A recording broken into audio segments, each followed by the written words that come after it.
make good beer and make people happy and do everything at a level that I can be proud of. If you've got a bit of gout, then you need a heavy stout. And if your mash turns out of order, then you need a tasty porter. Let's just make one thing clear, we're just talking beer here. Let's all share some beer, cheers, let's all drink some beer. If you came to hear a tale, then you need a pint of ale. If the lawman's in you for you, then you might just need a lawyer. And if that man's from TTB, then come and have a beer with me. We're all making beer here, let's all drink some beer.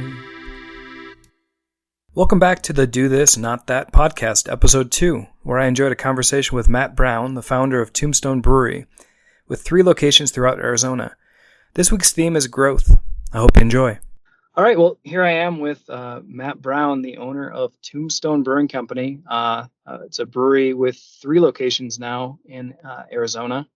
Matt and I go way back. I think we met back in 2007. His wife was in my bar review course for after law school back in August of 2007 or thereabouts. And anyway, that's where we got to get to know each other. But before we get into that, Matt, why don't you tell me a little bit about you? Where'd you grow up? Yeah, so I was born in Louisiana and then spent most of my entire childhood from like 3 to 18 in Kentucky, so like rural Western Kentucky, Murray. And then I came out to Arizona for 1 year for undergrad to do music performance.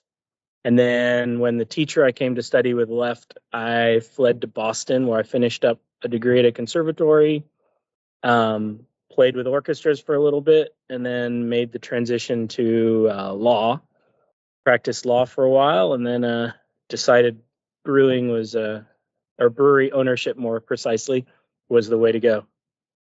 Okay. What instrument or instruments did you play? Yeah, so I'm a terrible piano player, but French horn was the instrument. So both my parents were pianists. My brother's a professional trombone player. So yeah, brass was naturally the thing. French horn was my living for a while. Nice. And so what orchestra were you part of? So I've subbed with a ton of them, made finals for a bunch of the better U.S. ones, but most of the professional orchestra experience was in Mexico, and then trial periods with orchestras in the U.S. So the longest one I played with was the UANL Orchestra, which is in Monterey. Really good orchestra, great place to be. Yeah, I did a lot of subbing in Boston, a lot of subbing in Chicago, Seattle before I moved back to Arizona for law school. So sort of a varied thing. Played with a variety of brass quintets, chamber ensembles. Did some teaching, but not a ton. Nice. So. Going back to law, so my recollection is that you graduated before me. Did you graduate in 2006? I did, yeah. So I graduated in like December of 2006. So I did it in 2.5 years. Oh, right. Yeah, that was yeah. So I started with you probably. Like at the same year, but finished a little early. And your wife, so she graduated in May, I guess, like the rest of us then, right? Yeah, so she graduated at the normal time.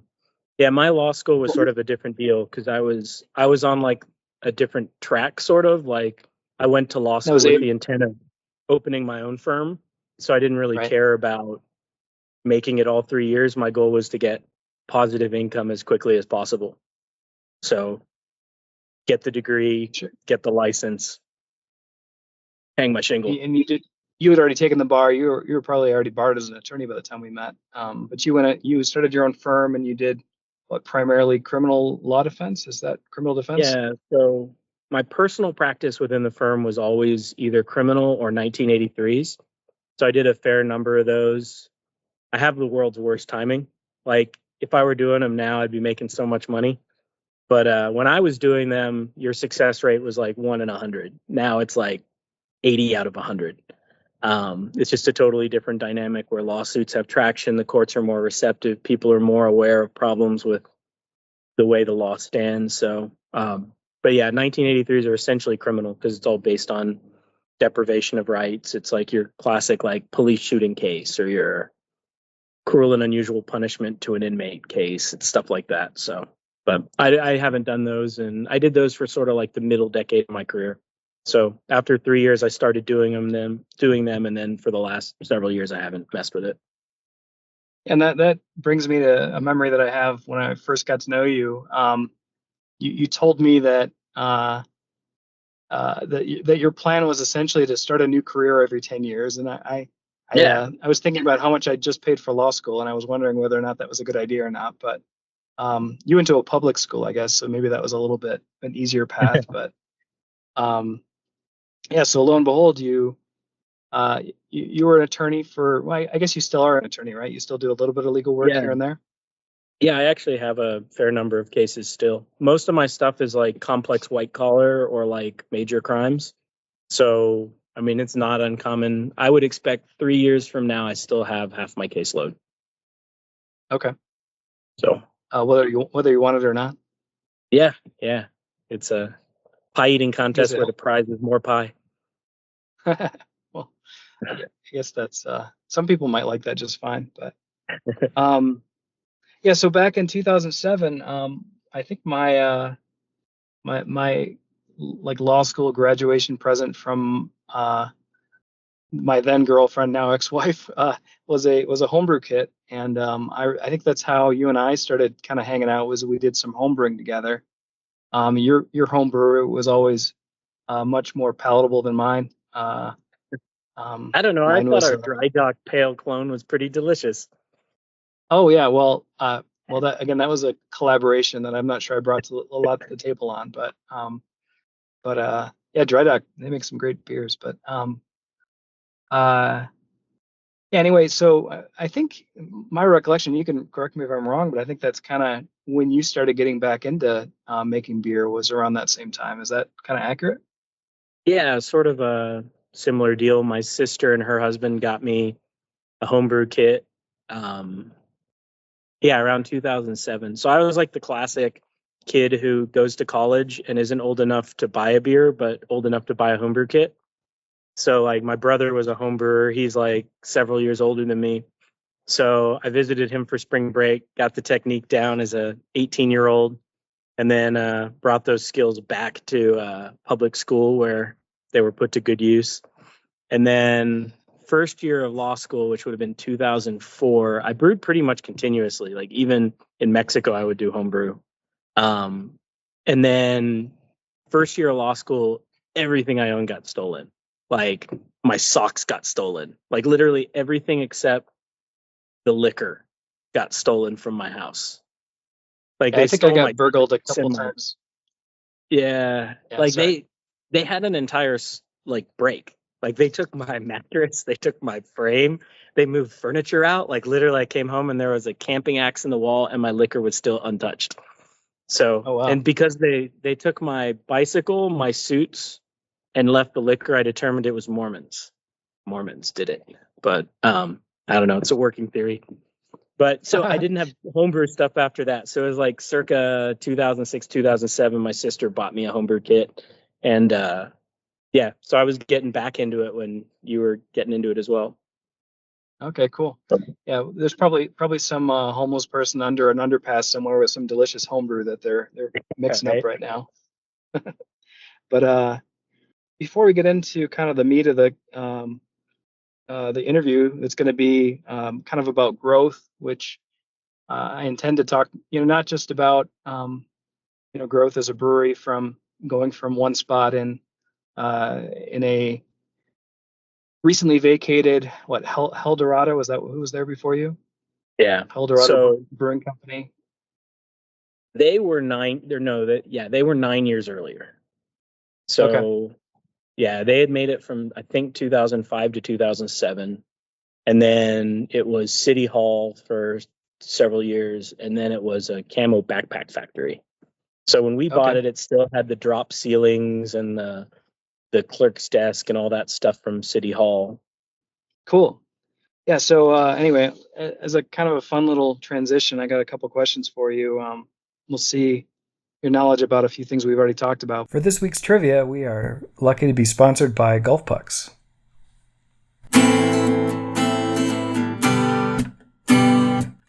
you're always landing in the rough. Or if your drive is just not good enough. But if it's lower scores that you're ready to explore, then you probably need a golf puck. The Golf Puck training system is the ultimate golf training aid optimized to help you get consistent, repeatable setup and alignment every time. Maximize your time on the driving range with our American-made patented system. Use promo code DTNT to save 10% off your first order at golfpuck.com. Again, DTNT at golfpuck.com.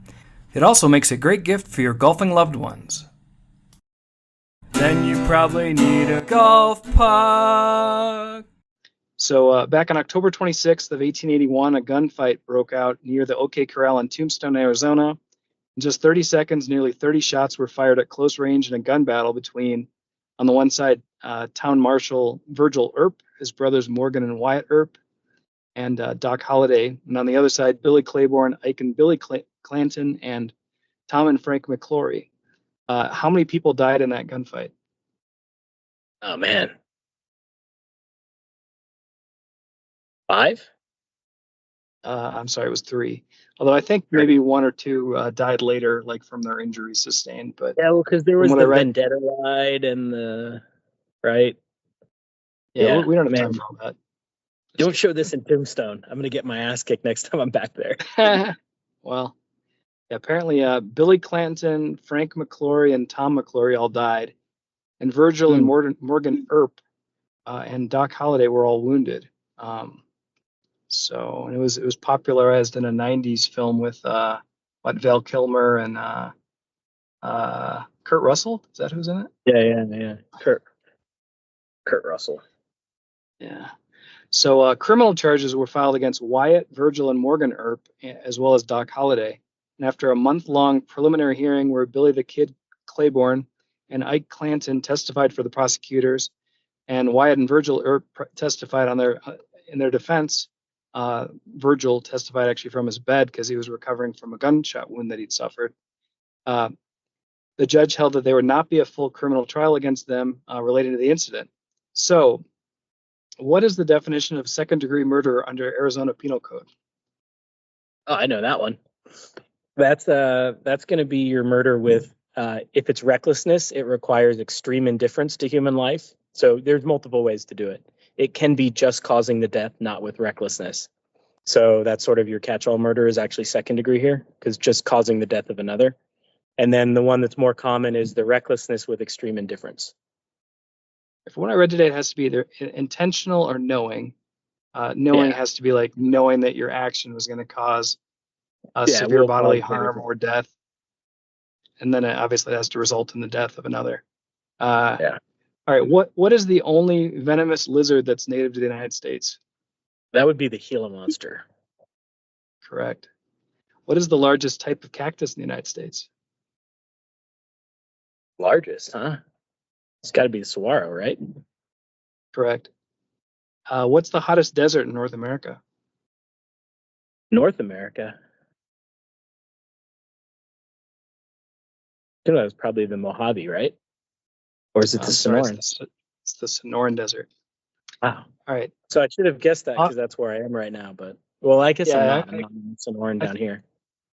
Oh well, I didn't spend a lot of time on that particular question. I'll be honest with you, but it came up as a question and I wrote it down. Often called black blizzards or black windstorms, this weather phenomenon occurs when an intense dust or sandstorm is carried on a weather front and can span 60 to 90 miles in length and reach heights of 500 to 8,000 feet, and has been known to tower as high as 15,000 feet. What is that weather phenomenon called? That would be a haboob. Correct. Have you made any haboob themed beers? That seems like a really ripe opportunity. Yeah, it should be. We need to get on that. Soon. Well, that's what I'm here for, is to give you all these great ideas. Right, the head brewer of Tombstone Brewing Company goes by the name Weedy Wiedenthal. Weedy himself has a musical background. What role did he serve in the Madison Scouts Drum and Bugle Corps? I mean, Am I trying to make a joke out of it? I know he was the whatever they call him in drum and bugle corps, the conductor, the field commander, music. What do they call it? I don't know. He was the conductor guy. He was a drum major, Yeah, drum major. There you go. which is probably what you were looking for. Yeah. We'll count it. What is your highest rated beer on Untapped? Oh man, I don't know. Get a guess? Probably I'll that give you a hint. recent Mexican vanilla, Correct. Yeah, I was going to give you a hint. It was a new one. Barrel aged Mexican vanilla imperial stout. which is Which getting released again because it was 2 barrels of that. We packaged one and sold it recently, and then we're packaging the other barrel this week. So same beer, yeah, and same time and barrel. I checked my mail today and I didn't have a bottle waiting for me, so I'm not sure what's going on there. But Yeah. Just check it next how, week, maybe. how many French horns are usually featured in a modern symphony orchestra? How many players or how many parts? Because it's normally a different number. Because normally they run with an assistant. So it's typically 4 horn parts in a modern orchestra. But then there's an assistant principal. I don't think anyone cares. Four is the answer, correct? What's the answer? All right, back to business. Tombstone Brewing Company, you opened in 2016, correct? Yep. Yeah. Yeah, and why did you pick Tombstone? Oddly enough, I owned the name already. I had done the Secretary of State reservation randomly 2 years earlier. I was sort of tired of practicing law. The clock was counting down on that career. So my wife wanted to raise our daughter, who was 2 at the time, closer to family. She's 5th generation Cochise County. Her great granddad actually was a judge at the courthouse who presided over some of the trials involving the Earps and the Clantons and all that stuff. So she's 5th generation Cochise County. Yeah. Monmonier was his name, Judge Monmonier. So yeah, his photo actually hangs in the brewery. So the goal was to raise kids surrounded by family. Since my family's pretty scattered and hers is really centralized, and we all get along pretty well, so it was a no-brainer. The site was perfect. She was interviewing for a job. I was just going to be a sort of a stay-at-home dad or a general miscreant, and saw the ad for the building for sale, which was listed as factory property, formerly City Hall, formerly brewery.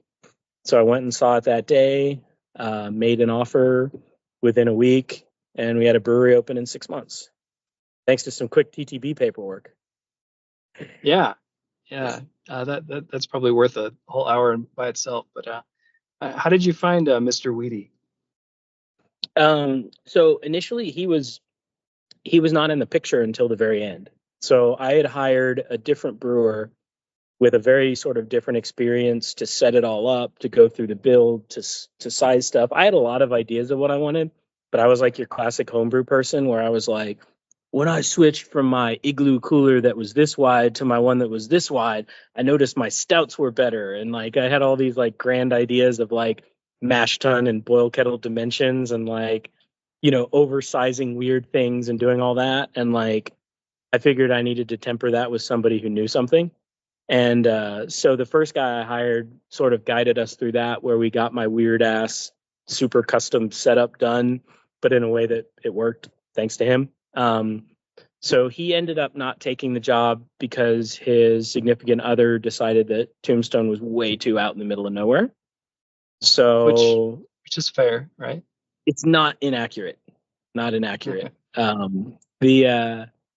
So he bailed. I put out an ad on Pro Brewer and at Siebel and a bunch of other places. And I think Weedy had a really bad shift at his brewery that day and decided to throw his hat in the ring. And I interviewed him, flew him out within a couple weeks.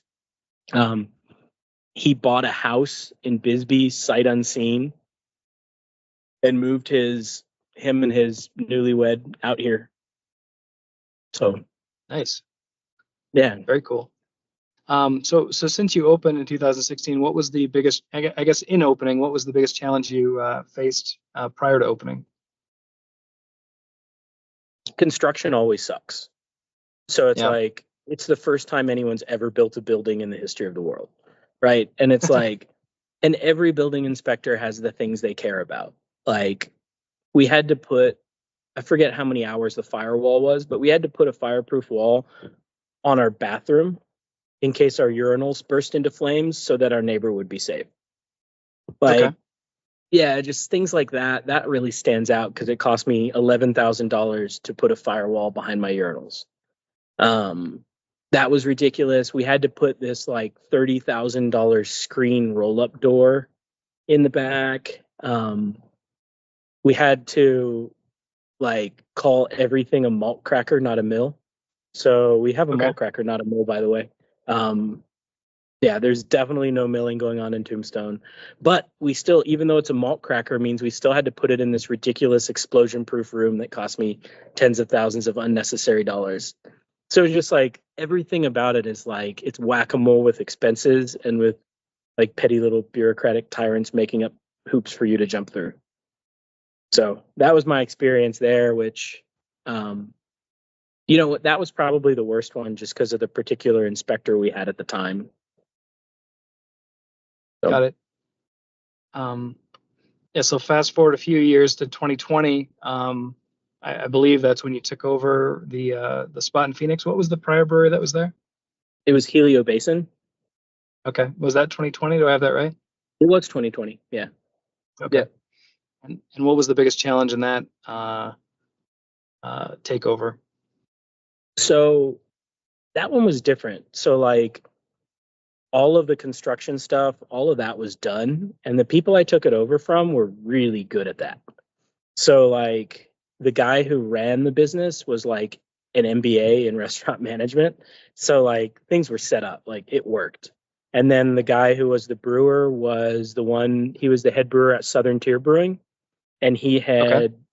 had I might be misspeaking the title. I don't know if he was brewmaster, head brewer, or whatever, but he was one of the somewhere in the higher ranks of people when they did their expansion. So he really knew what was going on. So he did a beautiful job setting up the brewery.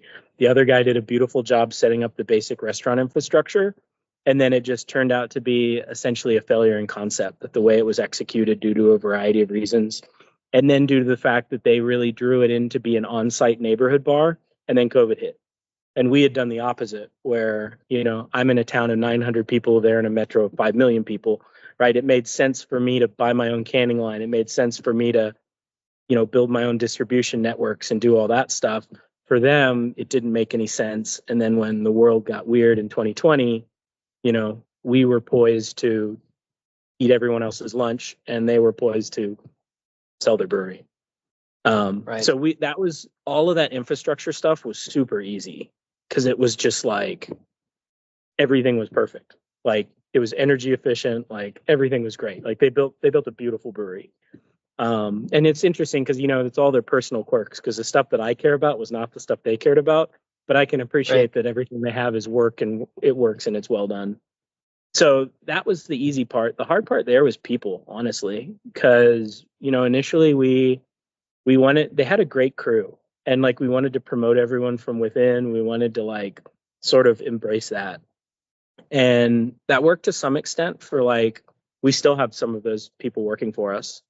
And they're great employees and they're super valuable to the business still. The challenge was like just Phoenix is a fickle market where Phoenix loves things that are new and shiny. And we were sort of new, but we weren't shiny. And like it wasn't the huge opening we'd hoped. So we really had to like get down there and sleeves rolled up, try to build a business, like bring people in the door on our own. Because in Phoenix, I feel like the thing that gets people in the door the best is like ambiance and location, which is not necessarily what we have there. It's a sports bar in an emerging neighborhood, not in an established neighborhood, like with other things like us around. So that was a Okay. challenge. Getting like management personnel trained up was a challenge. Finding brewers that really met the sort of ethos of the company and that were willing to sort of do things the way we had established. We had a couple of Mhm. really good brewers to start. I don't think that they were particularly happy with any of it. I think it was not quite enough creative control, having to do things in an established way, having these people in Podunk 3 hours away telling you how to make your beer. So that didn't work. We had a guy come on in the first year though, who's been there ever since, and he does an incredible job. And he has obviously a good bit of creative control, but seems to tolerate what little input we do give him. Do you make any of the same beers at both locations, or is it kind of you do one beer always at the same location, so there's more consistency, I guess, and then just truck them back and forth, or how do you do that? So they're different businesses, so like they have to essentially sell each other beer. Sure. None of it's a game, because I mean we can't sell more than 80%, or sorry, we can't sell more than 20% of our beer. No more than 20% can be from another Arizona brewery. So that's what Okay. we run into, where it's like, oh crap, they're selling so much of this there, now we need to make it there. Okay. So it's sort of like a never ending game of whack-a-mole to make sure we're compliant with that. There are some other challenges with it, where it's like the system in Phoenix, our beers end up darker there. We boil at 202 degrees here. They boil at like 210 in Phoenix. So like just that difference, and the dimensions of everything like changes the way the beer turns out. So for us to get a beer that's the same color in Phoenix that we've made in Tombstone, we're going to need to use like Pilsner malt instead of Maris Otter. There's stuff where like hop utilization is different. The brew house in Phoenix doesn't have a grant, so sometimes it almost like sucks the sugars off the grains. So like that system, we're always a little less inclined to brew something that's very like delicate and simple with like a grain profile, because there's always the potential that a little astringency can creep in. It's a really nice malt they set up, but it's also like a little more. It tends to over crush sometimes, so it's a little more fickle. So there are lots of beers. If we're really going for something like dainty and delicate, we're probably going to brew it in Tombstone, for those factors. Like right now, our core IPA is all out of Phoenix. Most of our seasonals are out of Phoenix. Like the Little Baby Wyatt's out of Phoenix right now. Those beers are turning out great. We do a lot of stuff out of Phoenix because it's easy to get supplies too. Like in Tombstone, there's like getting shipments little to more. Yeah. You can't take the 310 to Yuma or whatever. Is that I don't know if Yeah. that's a Yeah. correct reference or not, In but Tombstone, that's Bisbee, but oh, it's if you I'm not if you that run far out of off printer though. But paper in Tombstone, you have a half-hour drive each way to get printer paper. ooh, And like, yeah, most major like trucking companies don't even come down here. They have to use like a last mile company, and they're all like ironically named, like Last Mile, which sometimes makes us drive to the 10 to meet them, or like Accurate, which often delivers to the wrong brewery, or Speedy, which only delivers every fourth Thursday. Yeah, so it's like they all have ironic names. But like not necessarily on purpose, but yeah. yeah. That's funny. Yeah. So Sierra Vista that opened in 2023, right? It did. It did. So tell me about this facility. It looks like maybe this was a little bit more like you had a lot more vision or a lot more creative input into what this looked like, what it looks like now. It was kind of more of, what, am I correct in all those assumptions there? Oh, absolutely. Yeah, this is the one we picked, right? Like Tombstone was Scotch tape and bubble gum. Can we make this thing happen? Phoenix Right. was taking over somebody else's dream. This was like the thing that we had 4 years to plan. Ground up. It was a dirt lot, started from nothing. Yeah, I mean, this is like very much this is the one that we really, really, really like labor of love, ground up every little bit of it.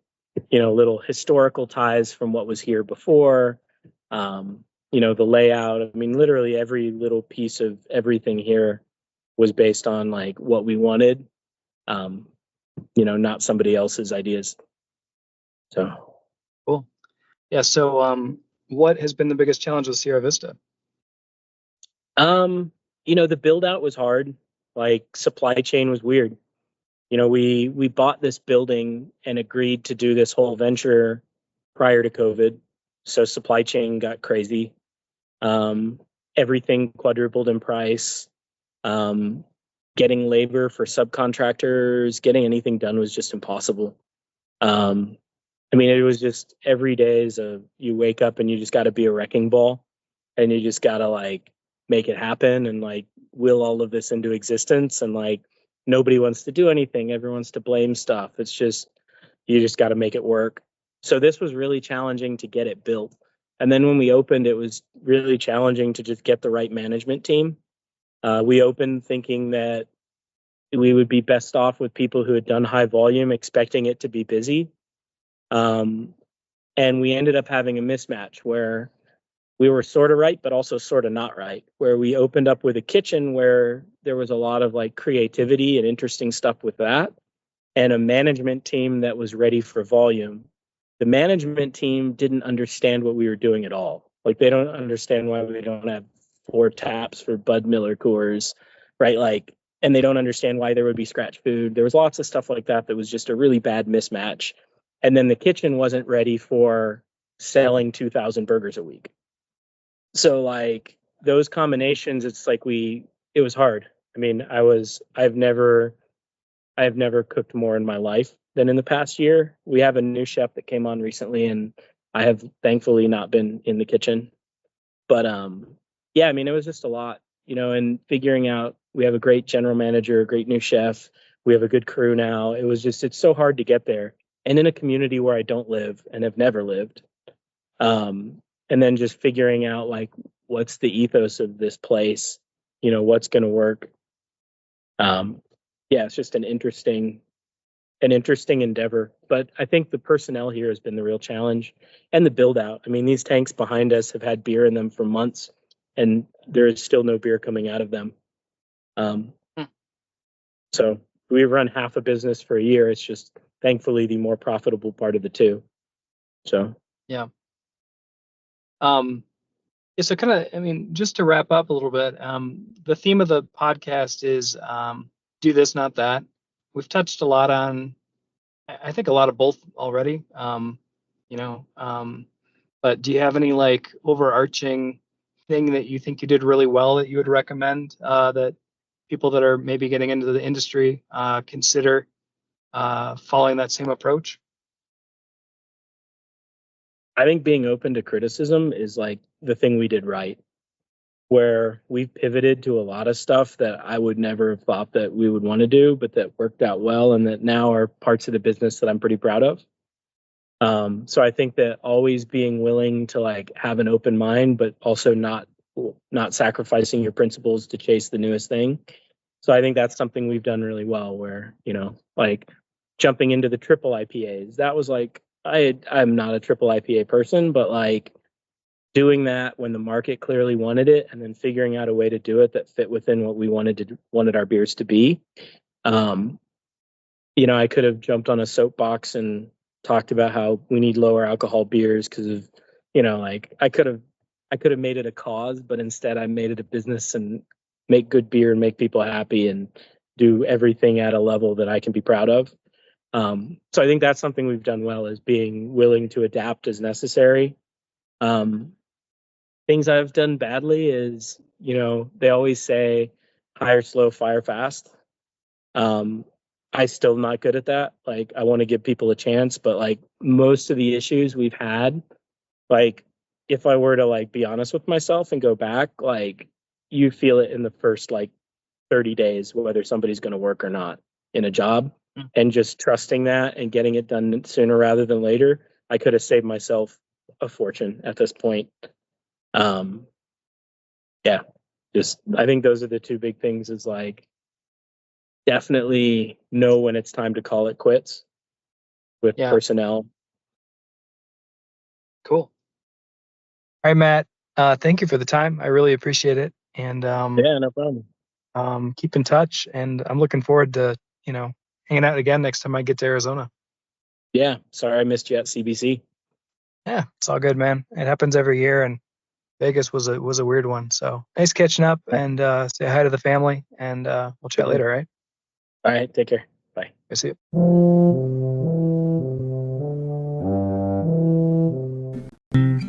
Well, that concludes my interview with Matt Brown of Tombstone Brewing Company. Matt's been open to growth throughout his life and career, and he's taken the same approach to owning a brewery, or now multiple breweries. Matt taught us that remaining open to good advice will help your brewery thrive. Come back next time for my interview with Adrian Widman with Ocelot Brewing Company, where we'll talk about his brewery in Dulles, Virginia, and also about some mental health issues within the brewing industry. Thank you for joining me. Don't forget to subscribe now to catch every release of the show on your preferred podcast app, like Spotify, iTunes, YouTube, and YouTube Music.